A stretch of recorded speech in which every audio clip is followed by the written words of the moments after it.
Good morning everyone. This morning we're going to go straight to your project manager, which is your liver. Last night we looked at what your body does in the gastrointestinal tract with the food that we eat. We looked at how it's absorbed into the blood, and now we're going to have a look at what happens once it's in the blood. It is your liver, as your project manager, that is orchestrating the job site. It does the orchestrating of where the breakdown from eating the food goes.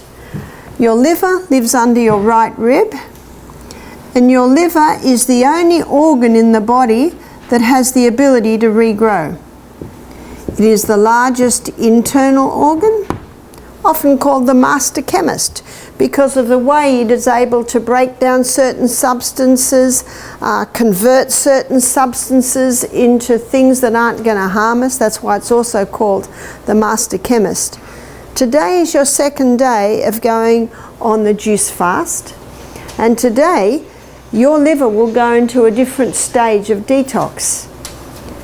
But before we have a look at what it's doing today, we're first of all going to have a look at what your liver does with the food that you eat. And never in the history of mankind have human beings consumed so many carbohydrates. We've become high carbohydrate consumers.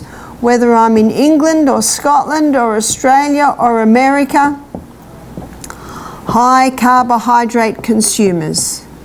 The most popular breakfast food is cereal. We know it's popular because there's a whole aisle devoted to it in the supermarket. And it's very popular because people don't have to cook. All they have to do is open the packet, pour it into a bowl, pour milk on it, goes like wet tissue paper, it's down the hatch quickly, and they're out the door. Because so many people are going to bed late because of technology usually. And so they wake up with not much time before they have to get out the door and to work, so they want a quick breakfast. Another quick breakfast can be bread, toast. Now, because these two foods don't take you very far, usually mid-morning people are looking for cakes, cookies, donuts, so we'll say cakes, etc. And I know in Australia, Australians love their pies. That's another quick food. And Europeans have introduced us all to pizza, another fast food. Pasta, I don't think there's a home today without pasta in it. But as a child, growing up in the 50s, 60s, we didn't know what pasta was. I don't think it was till probably the mid-70s when I was in my 20s that I first had pasta. Also, rice. I know as a fifth generation Australian Scottish descent, we actually really never had rice. It wasn't until I was about 18, 19 and started going to Chinese restaurants that we started having rice. My husband's an Irishman, so every main meal must contain potatoes. In Australia we call them chips. I think in America you call them French fries. Is that right? And the pure crystallized acid that's been extracted from the sugarcane plant. Sugar. Would you agree with me? We've become high carbohydrate consumers, and one of the reasons I think is it's just there. It's just easy. And people are so busy today, they don't have time. And that's quick and it's easy and it abounds. In the gastrointestinal tract, as we saw last night, all of these foods break down to a singular structure called glucose. And as glucose, it now can be absorbed into the blood. When the glucose gets absorbed into the blood, it goes on the M1 main highway straight to the project manager, the liver. Now the liver, as the project manager, it determines where the glucose goes, and the first place that it will send the glucose is to what we've looked at already this week, the CBD, the Central Business District of the human body. So the glucose gets sent into the cell. When it goes into the cell, it goes through a 20-step pathway. There are 20 little chemical reactions which produce 2 units of energy. That's why we eat, isn't it? That's in our eyes, it's in our ears, it's in our brain, it's in our muscle, it's everywhere. The food we eat breaks down, goes to the cell to give energy. The end result of the 20-step pathway is a chemical form of glucose called pyruvate. And pyruvate, as the chemical form of glucose, gets fed into what's often called the powerhouse. Called the powerhouse because this 8-step pathway delivers a fairly impressive 36 units of energy. So the question then arises, how come a 20-step pathway only gives us 2 units and an 8-step pathway gives us 36? The difference is oxygen. That's the oxygen pathway. This is the no oxygen pathway, or often called the anaerobic pathway. Tomorrow, in our first lecture, we're going to be looking at pure air, and I'm going to explore the effect of oxygen in detail. But today, we're following the journey of glucose. So the first place that the liver will send the glucose is to the cell to be burnt as fuel. But on a high carbohydrate diet, we've still got a lot of glucose left over. And so now the liver causes, especially the muscle cell, to store it like a little bunch of grapes, but they're little molecules of glucose.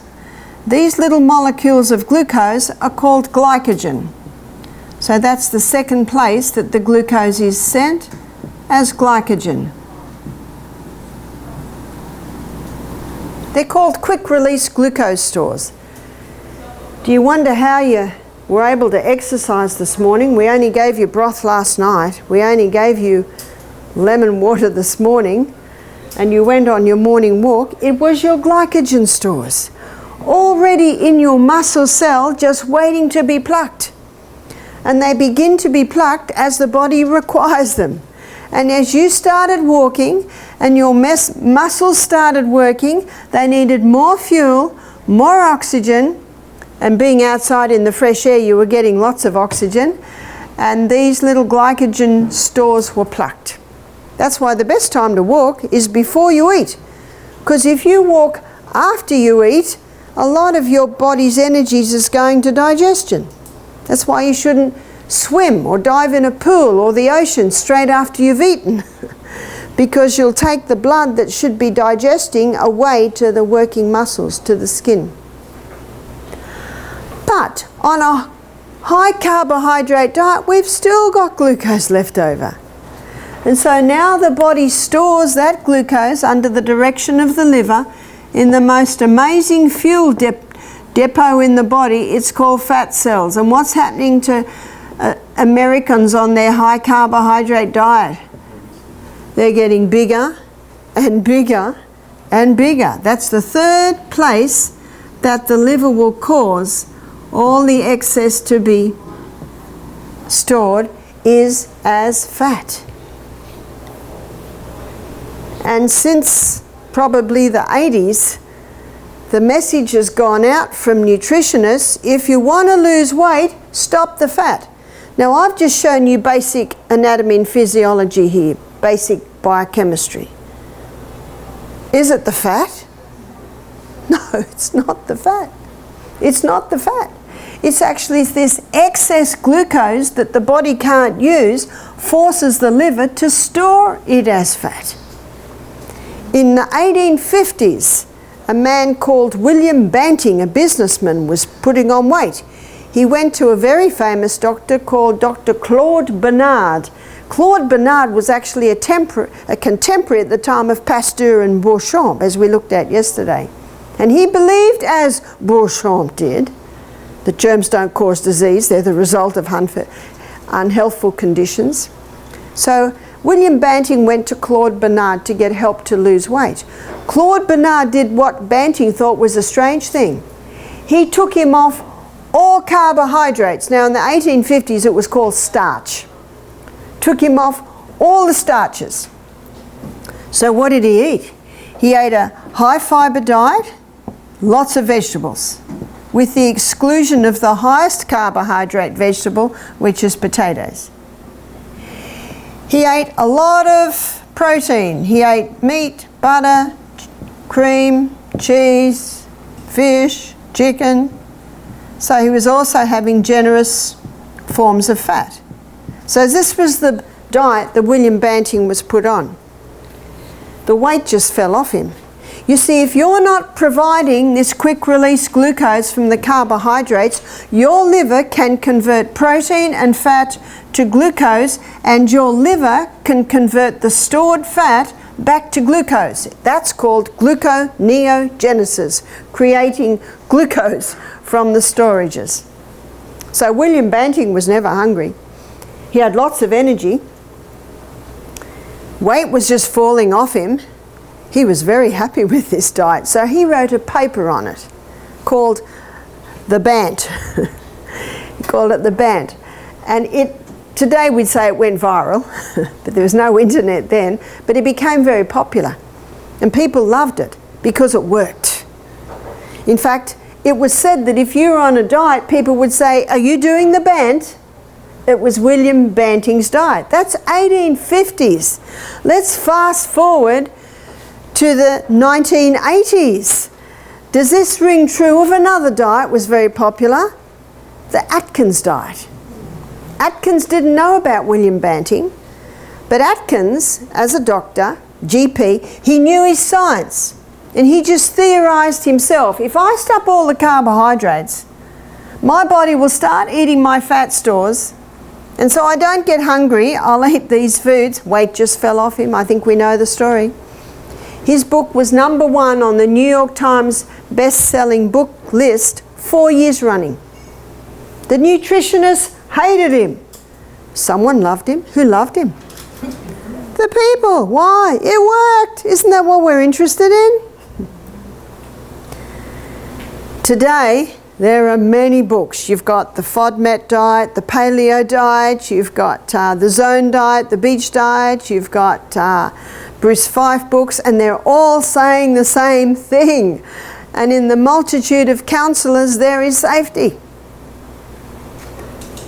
Now, Atkins, after a year of putting a lot of his patients on this diet, which he did because of what happened to him, again, same with Banting, weight just fell off, lots of energy, not hungry. Atkins was puzzled. So he actually went into the research books to find out why in detail. And he discovered, and it is true, that these are the 3 essential food groups. Whenever you see the word essential, it means body cannot make it, you've got to put it in. As we saw last night, the gastrointestinal tract needs the fibre to sweep it and to stimulate movement. If the colon stops, the body doesn't work long. You've got to get the waste out. But it is in the fibre part of food where you get a concentration of your nutrients. When I was a little girl in the 60s, my mother peeled everything. Everything. Apples were peeled, potatoes were peeled, carrots were peeled. Today we don't peel, do we? Because it's been discovered. Now I do peel a banana, and I do peel an orange and a pineapple, but you know, God has given us common sense, yeah?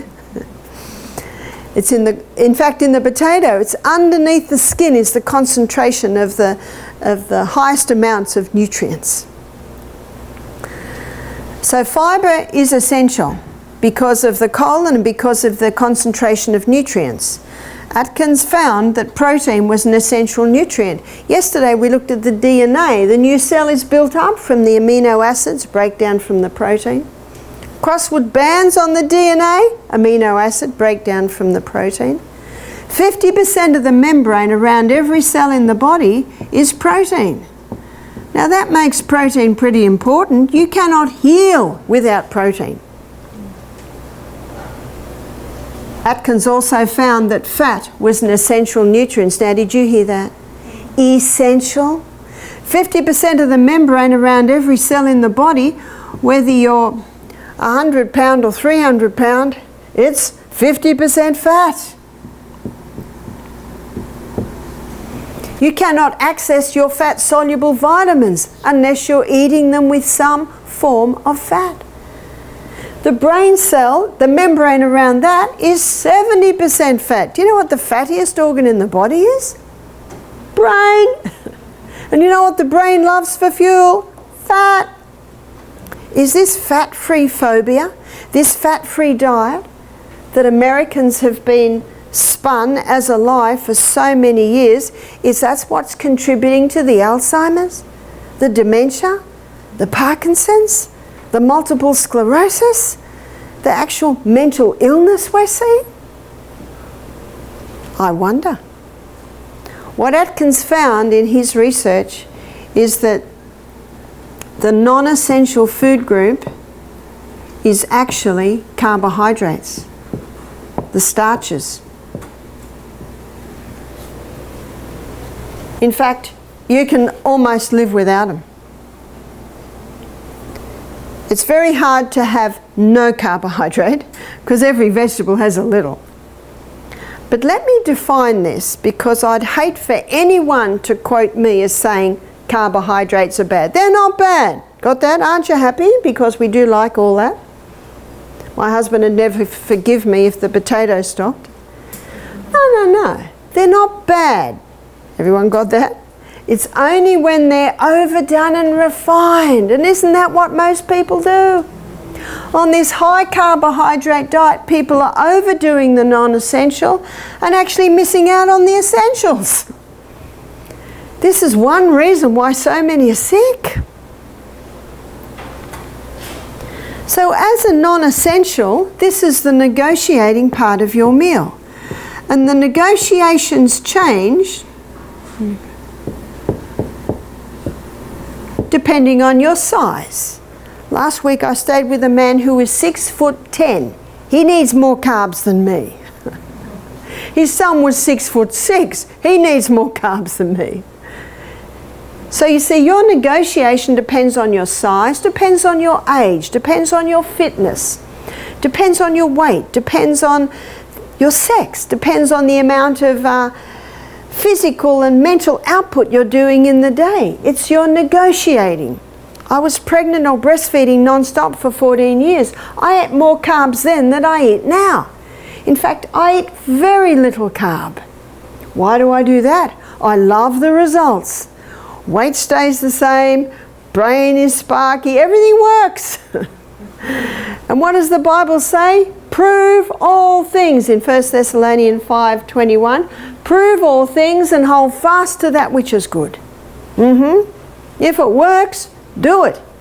There's an old Aussie saying, it's if you're on a good thing, stick to it. But where the negotiations would change the most would be health status. So if someone wanted to lose weight quickly, what would they drastically drop? Carbs. And with no detrimental effect to the body.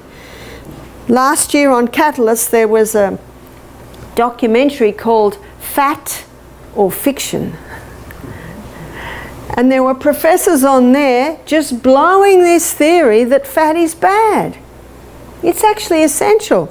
And one professor of nutrition, he said, you can actually live very well without any carbohydrates.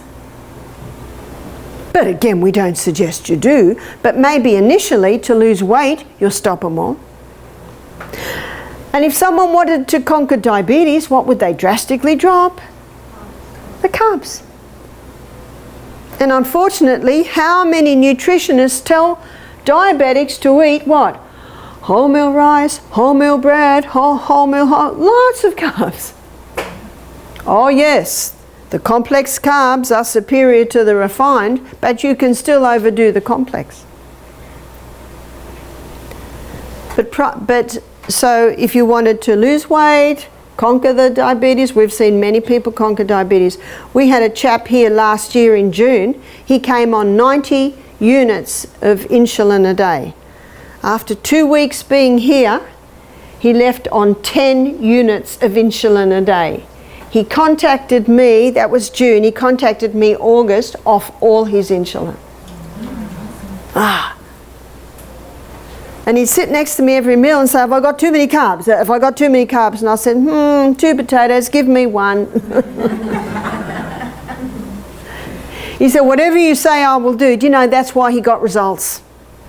There is a formula. If you abide by the formula, you'll get the results. But probably the most applicable would be cancer. You see, cancer cells consume 15 times the glucose of any other cell. Cancer cells are living up here in this very fast pathway, not giving much energy, don't have to have oxygen. Cancer cannot survive in the presence of oxygen. You see, Dr. Atkins discovered that all his cancer patients were going into remission. I don't know whether he realized at the time of writing his book or the time of his death, the full ramifications of that. As Dr. Holland says in the book, The Germ That Causes Cancer, when you deprive cancer cells of glucose, they self-destruct. We've had some very impressive turnarounds of people stopping all carbs. In fact, you'll see this in my book, but I suggest if someone has cancer, no fruit for 6 weeks. Very little carbohydrates for 6 weeks. It's designed to give a sledgehammer knock to cancer cells. Every book that I have quoted says, stop the carbs, high fibre, but the protein and the fat is meat, butter, cream, cheese, eggs. Can you do it on a vegetarian diet? Because I'm obviously a vegetarian. You can. Let me show you. And we're going to go to Genesis 1:29, where God is telling Adam and Eve what to eat. And can you improve on that? Not really. The Creator telling man what to eat. We're going to have a look at the food, and we're going to have a look at the protein content and the carbohydrate content. And God said, behold, I've given you every herb-bearing seed which is upon the face of the earth. So what's a herb-bearing seed?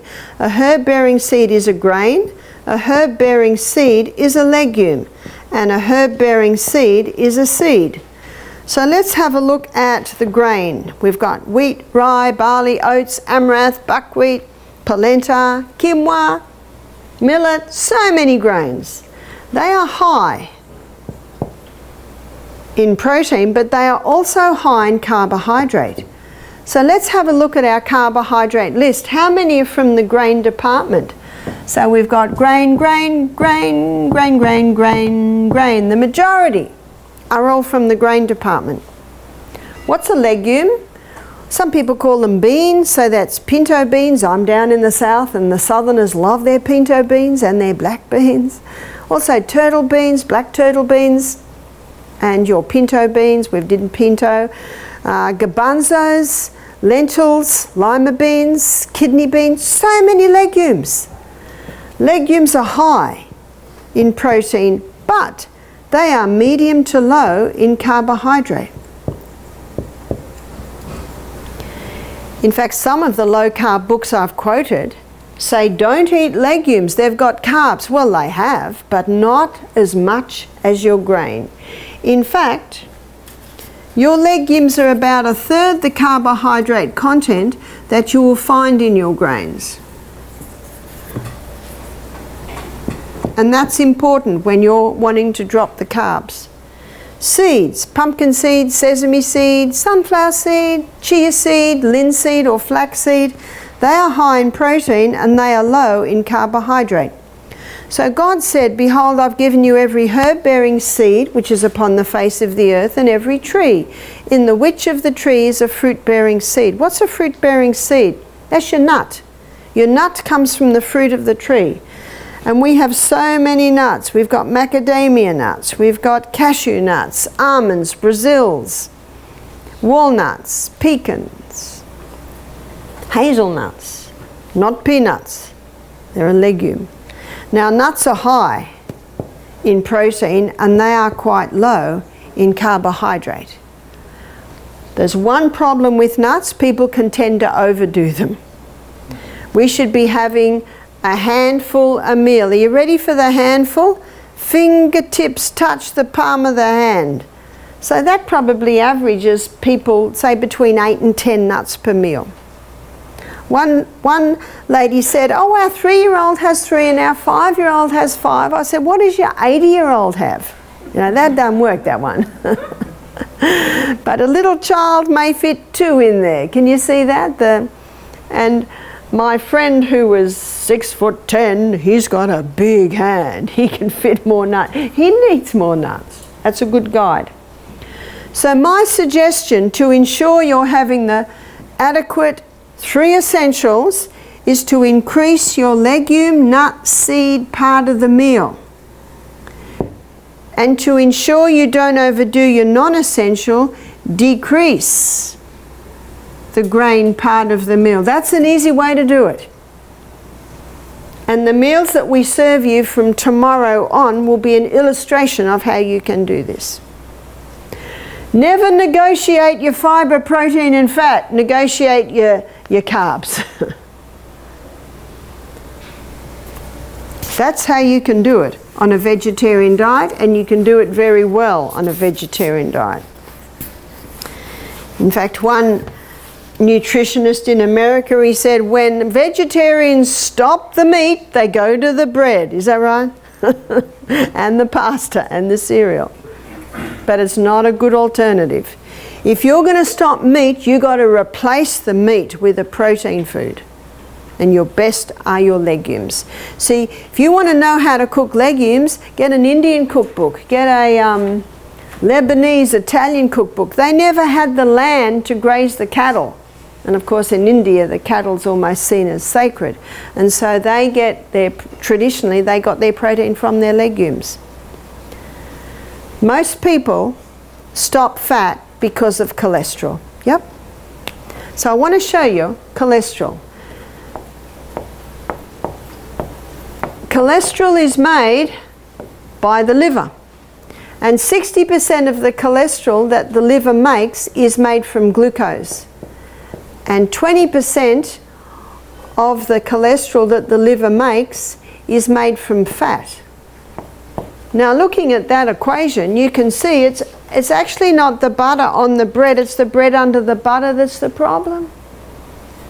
Now the theory that cholesterol and saturated fat cause heart disease has never been proven. Did you hear that? And yet everyone's affected by this theory. There's a man called Ancel Keys. He's a medical journalist. And he presented the theory, and in his own words, he says, we're still waiting for the research. Is that true science? Does that mean we have been spun this lie for all these years and there's actually no proof? In his own words, we're still waiting for the research.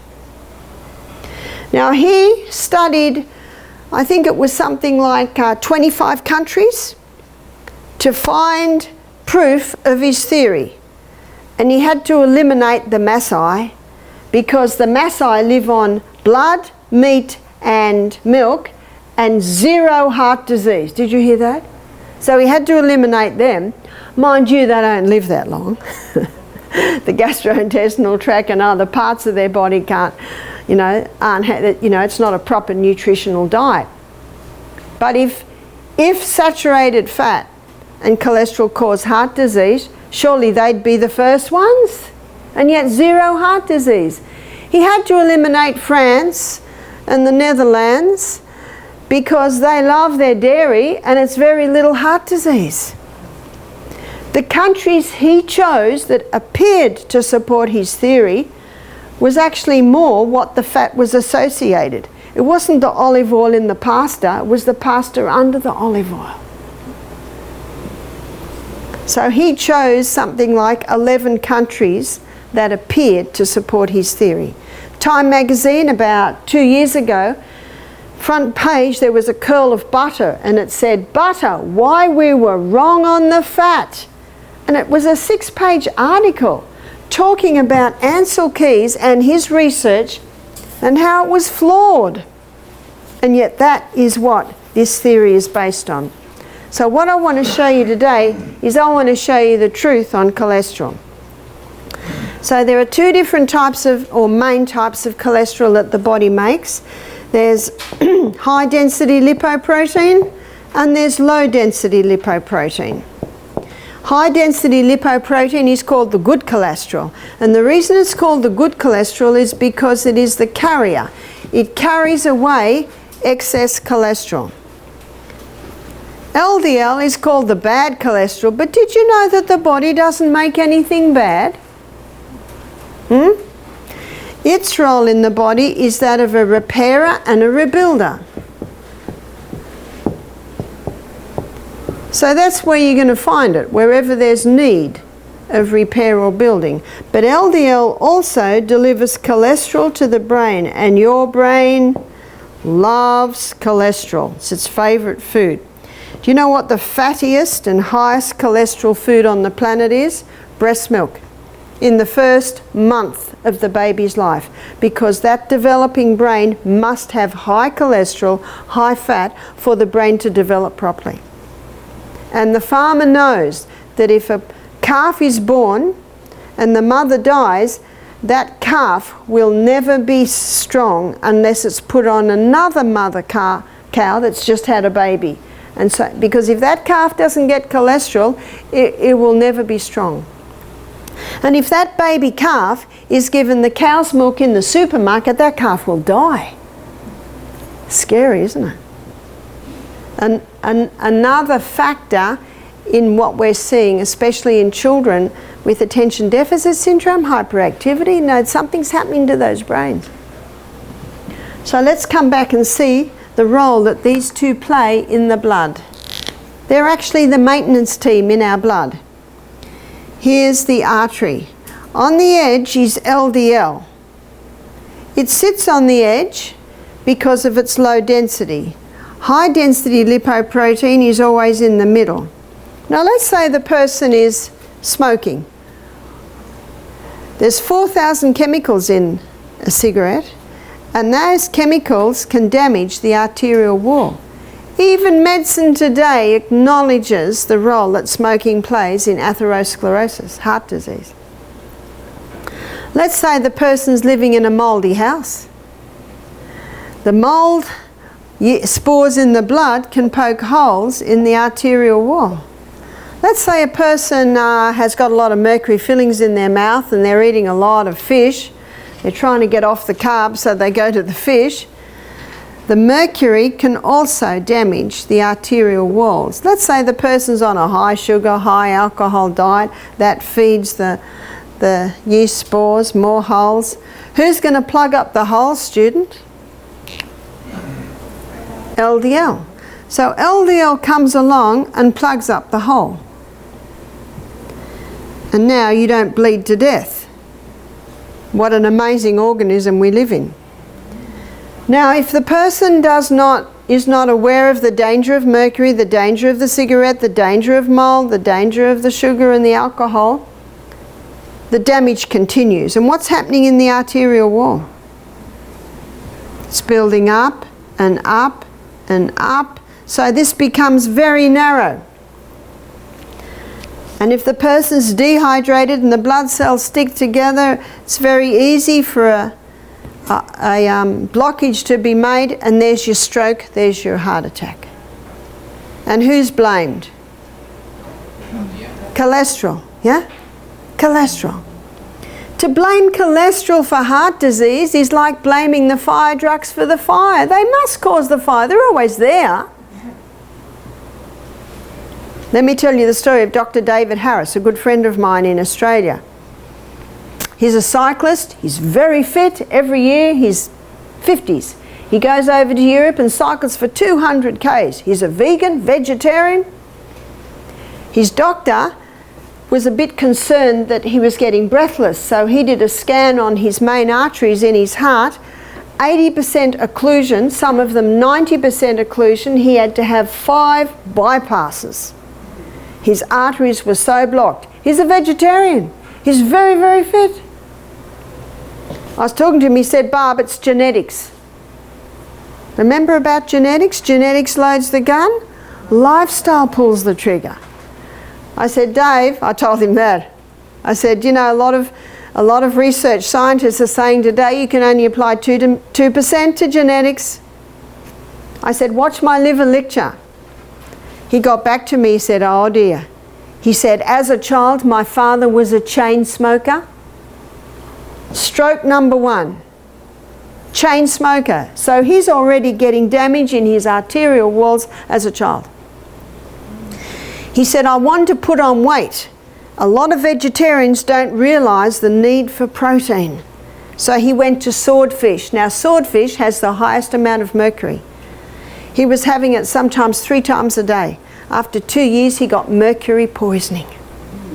He started to get memory loss and they picked up mercury poisoning. Okay students, what caused the damage in his arteries? Was it genetics? Already set up by the chain smoker father. Then the high dose of mercury, more damage, and so now that has built up in the arterial wall. So what causes heart disease? Damage to the arterial walls. You see that?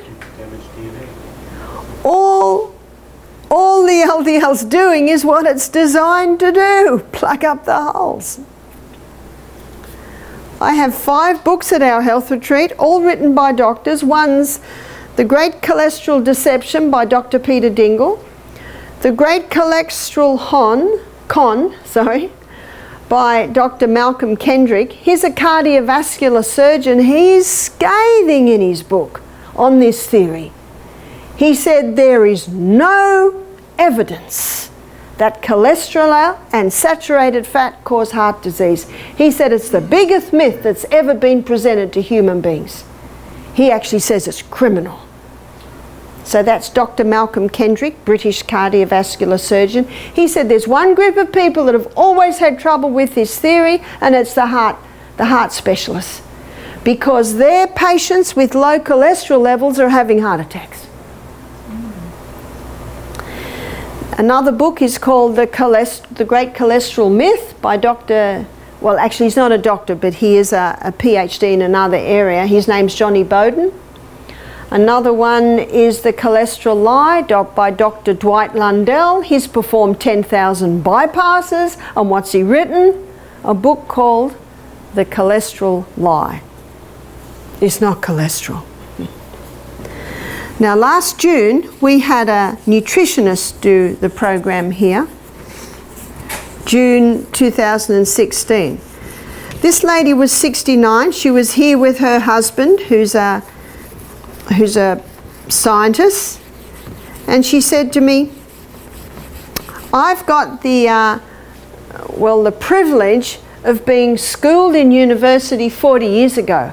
And she said 40 years ago we were taught that it is quite normal to have a cholesterol level under 300.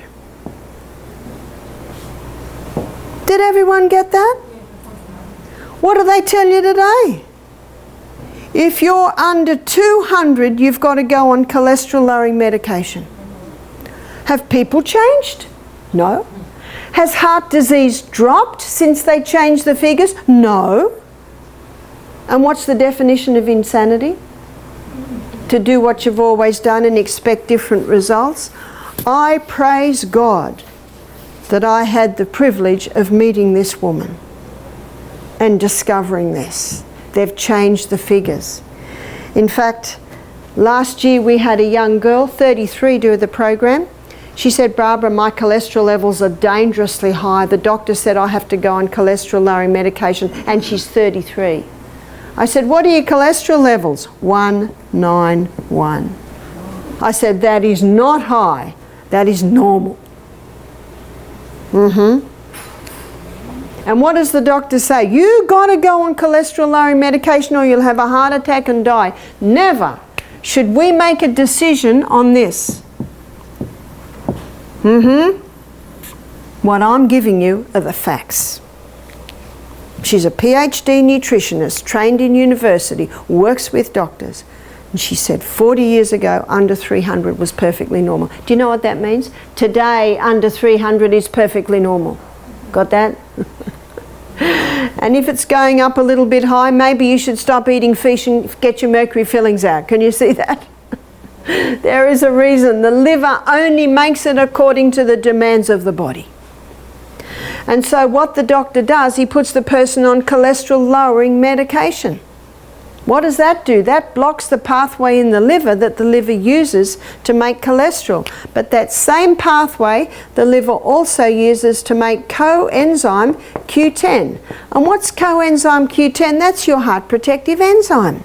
So someone can go on cholesterol lowering medications in the belief that they will prevent heart disease, and they can actually increase their risk because they've now lost their heart protective enzyme. And here are the side effects of cholesterol lowering medication: Alzheimer's, dementia, memory loss, muscle wasting, and they've just added another one, breast cancer. Are you interested? How many people in their 50s, 60s are saying my memory's going, it must be my age, when it's actually their cholesterol lowering medication and their fat-free diet and the mercury fillings in the mouth?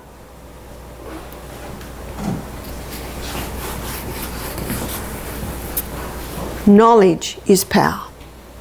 The only hope of better things is the education of the people in right principles. That's a quote from the little book Ministry of Healing that I mentioned earlier. Excellent book on health.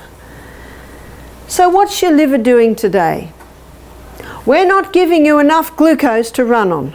And so some of your fat stores are getting broken down to release this glucose. And something else is being released. It's your fat-soluble toxins.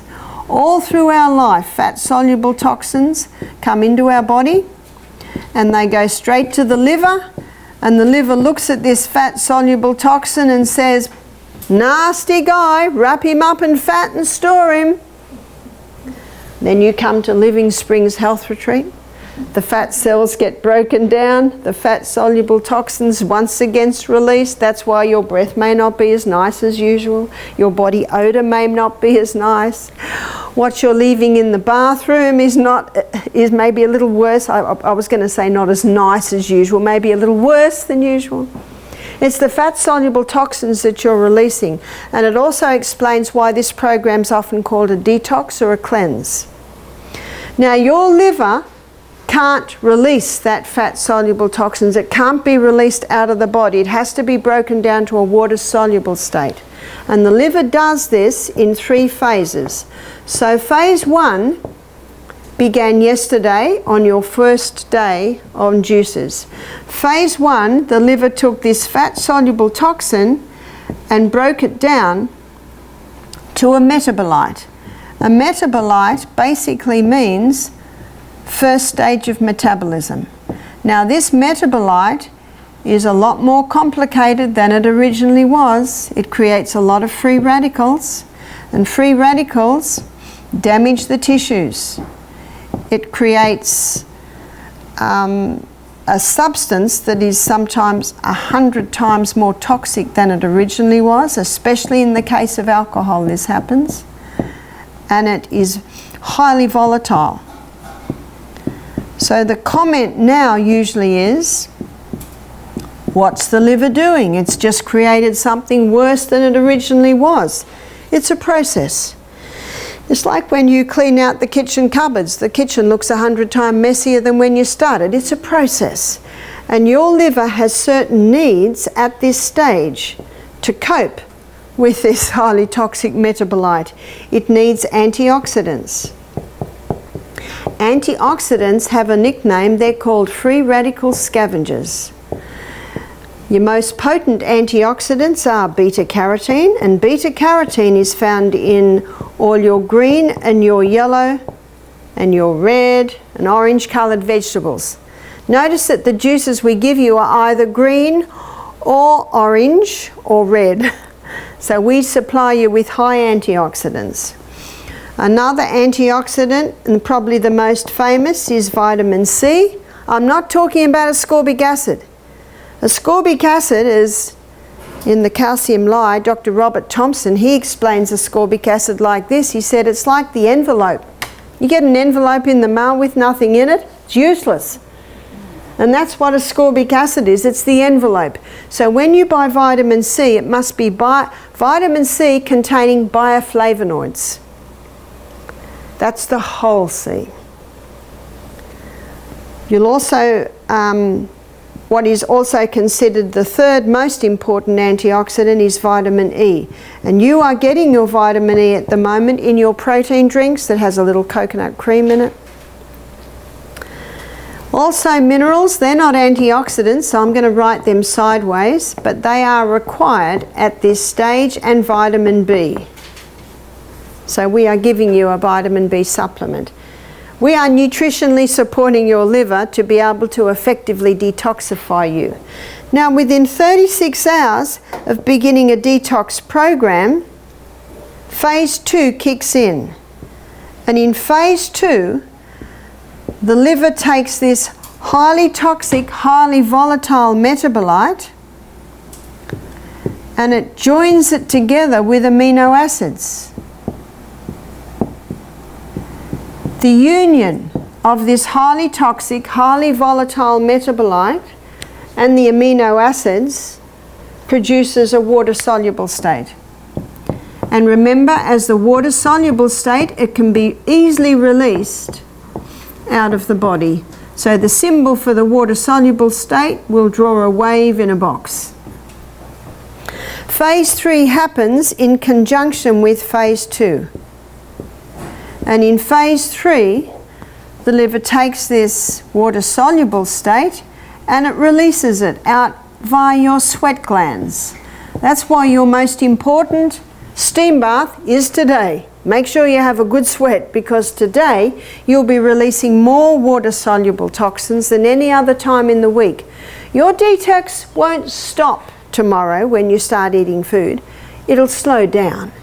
You'll be having an 18-hour fast from tomorrow on, every 24 hours. We're going to give you breakfast like a king, lunch like a queen, and for supper it'll just be a thin soup. So you will be fasting from lunchtime through to breakfast the next day. So you'll still be detoxing, but not quite as strongly. The fat-soluble toxins, which are now brought down to a water-soluble state, are also released out via your urine and also out via your colon. So make sure you're drinking adequate water. Ensure that your colon is evacuating every day.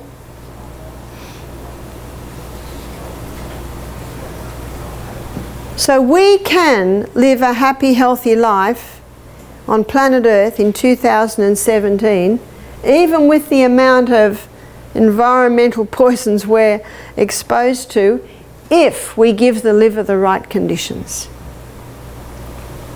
Florence Nightingale, in her book, she noted that if she had a very sick patient, they responded to 2 things: beef tea and raw milk. Now, what do beef tea and raw milk both contain?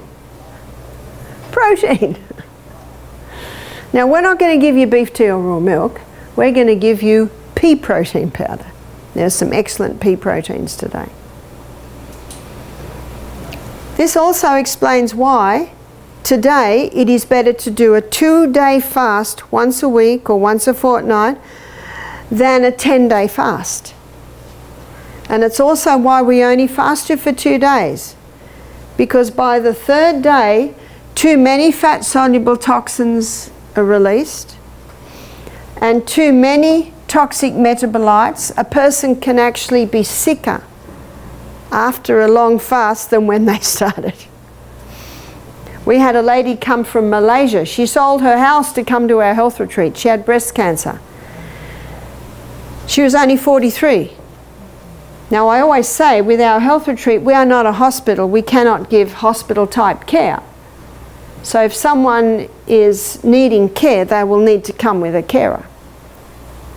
And her family said, oh no, she's walking around, she's fine. Do you know, after the plane trip, she was just about on a stretcher. The plane trip had just knocked her. She was very thin, you know, her arms and legs were very thin. On her breasts were 2 huge tumours. When I saw her, I thought, whoa. And then I investigated. She'd been on a raw diet, juicing raw for 2 years. And on that juicing and raw diet, she was giving her body a lot of antioxidants, producing a lot of toxic metabolites, but with no protein to back it up. No protein to mop it up. No protein to convert those toxic metabolites into the water-soluble state. Did you see that? So I did not fast this lady. In fact, I put her on a meal that had a lot of vegetables, a little raw cooked and a little raw, and protein. She had either organic, non-GMO tofu, or she had lentils, or she had some sort of bean, and at the end of every meal, her dessert was a little handful of nuts.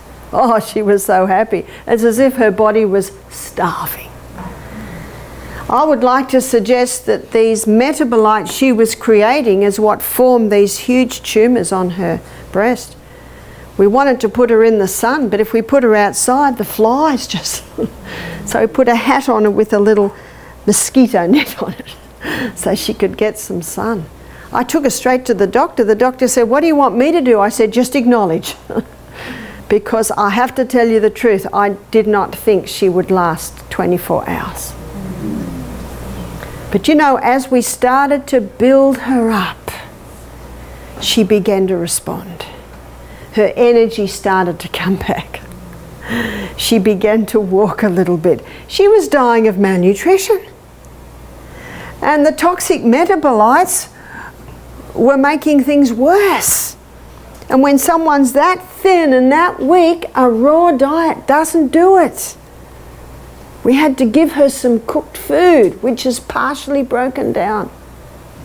Myself, I aim for half cooked, half raw.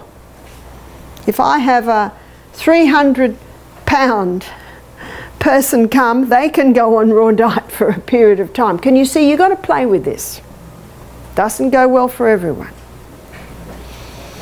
She began to get nourished.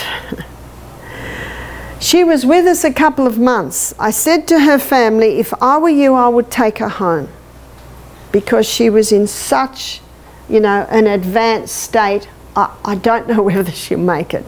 And if she passes in Australia, what are you going to do? And everything we are doing, you can do in Malaysia. She was now strong enough to cope with the plane trip, and she coped quite well. Her poor body had nothing left. In fact, because she didn't supply any protein, and that's what phase 2 needs, is protein, her body had started to break down her muscle stores to try and provide the protein, to try and mop up some of these metabolites. She contacted me 3 months later. I couldn't believe it. I didn't think she'd last 3 months. I can't tell you any more because we didn't hear again.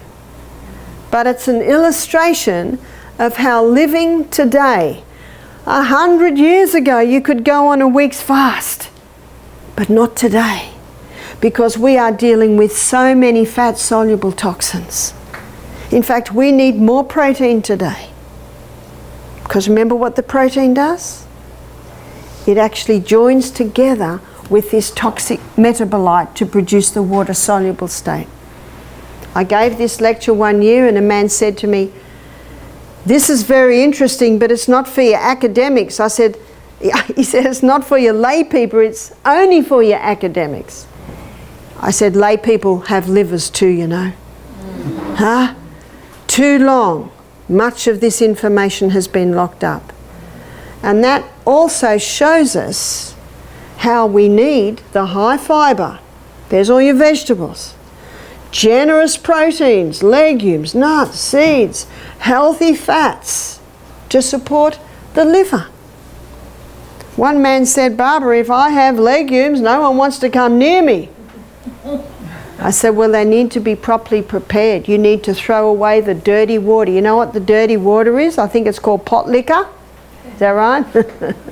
Throw that dirty water away. Have a nice, beautiful sauce. When they're 3/4 cooked, put them in your sauce, and when they start to break down, they're in the sauce, and you can put a little bit more water in there and get your pot lick up. But when you got that brown scum on the end of the pot from that water, you take that away. You don't want that brown scum inside of you. Never throw the water away you cook your vegetables in. There's all your minerals, but never do that. But you must get rid of that dirty water. And when I was cooking with these people not long ago, they said, "No, we don't have beans, my feet swell, my knees swell, I get wind." They had my beans and they say, "My feet aren't swelling, my knees aren't swelling." So you see, there's a way to do it so you can eat it safely. I'm going to give everyone a break now. Thank you for your attention.